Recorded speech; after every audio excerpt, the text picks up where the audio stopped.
tumekuwa na matukio mawili ya maokozi, na tukio la kwanza lilikuwa ni tukio la jana katika maeneo ya Stakishari, ambapo tulipata wito kwamba kuna mtu anaelea ndani ya mto. Kama ilivyo ada yetu, tulituma vikosi haraka ili kuona kuitikia huo wito, na kikosi kilipofika ni kweli kilikuta mtu mmoja jinsia ya kike, ni mwanamke mzee, miaka zaidi ya 60 na kuendelea, akiwa anaelea ndani ya mto, na tulimtoa na kukabidhi wenzetu wa jeshi la polisi kwa hatua zingine zaidi. Lakini sambamba na hilo pia, leo majira ya saa 5 na dakika kadhaa, tukiwa katika viwanja hivi vya Mnazi Mmoja, pia tulipokea wito wa tukio lingine la mwanamume kijana inayekadiriwa miaka 21 kuja 26, kati ya 21 au 26, naye pia akiwa ameelea katika katika maeneo ya Sarenda Bridge.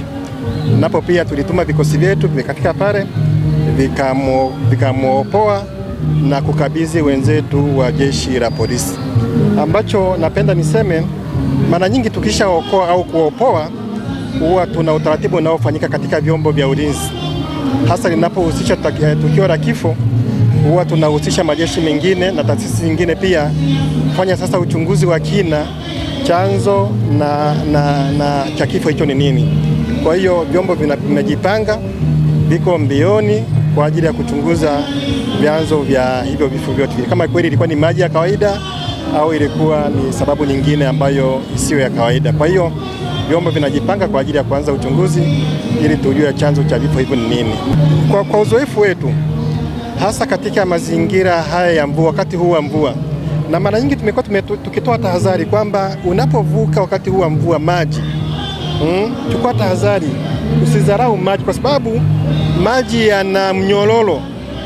Wakati huu unaona ni machache, ni madogo, wakati huo ni mengi kwa sababu yanatiririka kwenye mto. Kwa hiyo tunawashauri kwamba watu wachukue tahadhari wakati huu wa mvua, na sio mara moja, mara chache. Tumekuwa tukisisitiza hilo kwamba wakati huu wa mvua tumepata miili ya namna hiyo mingi, lakini ukifuatilia kwa undani unakuta mtu mwingine alikuwa amelala chini ya karabati, mtu mwingine alikuwa amelala mtoni. Ukifuatilia kwa undani unakuta mtu mwingine alikuwa amelala chini ya karabati, mvua imekuja, maji yamemsomba. Mvua inaweza kanyesha kwenye milima ya Uruguru, maji yakafika huku, mtu hajui, kwa mwisho wa siku anakuta yanafanya nini, yanamsomba. Kwa hiyo ushauri ni kwamba wakati huu wa mvua wananchi wachukue tahadhari za kutosha, msikae sehemu ambazo ni kwenye mabonde, kwenye mito, kwenye makarabati na sehemu zingine kama hizo.